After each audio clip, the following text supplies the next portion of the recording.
Salut à tous, alors je suis désolé, j'ai pas fait exprès, je voulais pas, mais c'était plus fort que moi en fait. La gourmandise a repris le dessus après les fêtes comme ça. Cette recette ne sera pas healthy, elle ne sera pas légère, elle ne sera pas détox, ce sera pas une recette pour maigrir après les fêtes. Non, on va juste préparer une super bonne recette de gâteau au chocolat. Alors vous allez me dire, des gâteaux au chocolat, il y en a des millions sur internet, il y en a partout sur YouTube, et je suis entièrement d'accord avec vous.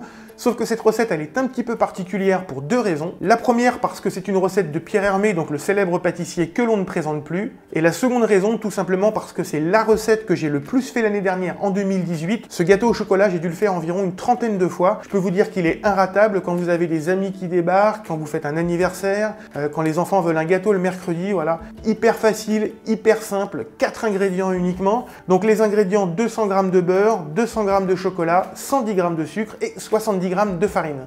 Première étape, je vais faire fondre au bain-marie le chocolat avec le beurre, voilà. Donc le chocolat, je l'ai coupé en petits morceaux, le beurre également pour que ça fonde plus vite.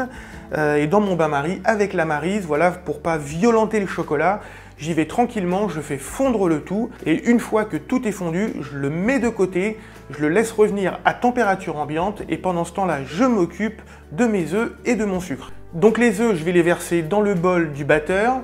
Je vais ensuite commencer à mélanger un petit peu et j'intègre progressivement les 110 g de sucre, voilà, en augmentant la vitesse du batteur. Le but du jeu, c'est de tout blanchir.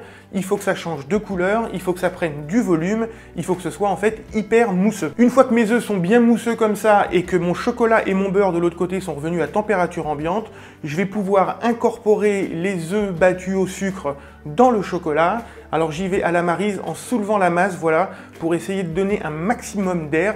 C'est un gâteau, il n'y a pas de levure à l'intérieur, donc il faut quand même qu'il gonfle un petit peu. Mais voilà, vous allez voir, c'est hyper simple. On va obtenir une belle texture bien onctueuse. C'est exactement ce qu'il nous faut pour le gâteau. J'allais oublier l'étape où je rajoute quand même les 70 g de farine tamisée. Voilà, c'est important pour pas avoir de grumeaux et pour avoir une texture bien onctueuse.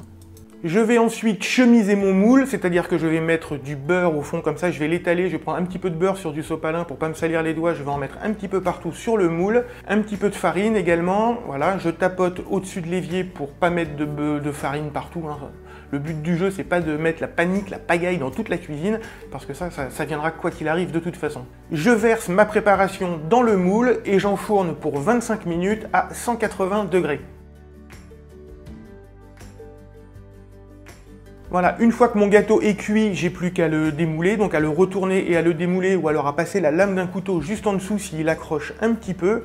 Et voilà, et moi j'aime bien le présenter comme ça, c'est-à-dire que je le découpe en cubes, je mets des petits pics dessus, je pose tout sur un plat comme ça, et j'aime bien parce que les enfants, en fait, il n'y a pas besoin de couper le gâteau, même pour les gens, hein, tout simplement, il n'y a pas besoin de couper en parts ou quoi que ce soit. C'est vraiment presque un gâteau en picking, voilà, on vient, on prend un morceau, on mange son gâteau. Vous allez voir, il est très très bon. On peut rajouter à l'intérieur des fruits secs, on peut rajouter des noix, on peut rajouter plein de choses. C'est vraiment une base de gâteau au chocolat hyper facile, hyper rapide, inratable. Voilà, donc c'est toujours bien d'avoir ça dans son petit carnet de recettes. Voilà, donc si ma recette de gâteau au chocolat vous a plu, comme d'habitude, vous me le dites juste en dessous dans les commentaires. N'hésitez pas à vous abonner à la chaîne si ce n'est pas encore fait. Vous avez été super nombreux à rejoindre la chaîne dernièrement. Et puis on se retrouve très bientôt pour une autre recette sucrée-salée, je sais pas encore, au jour le jour comme d'habitude, mais tous les jours. Ciao!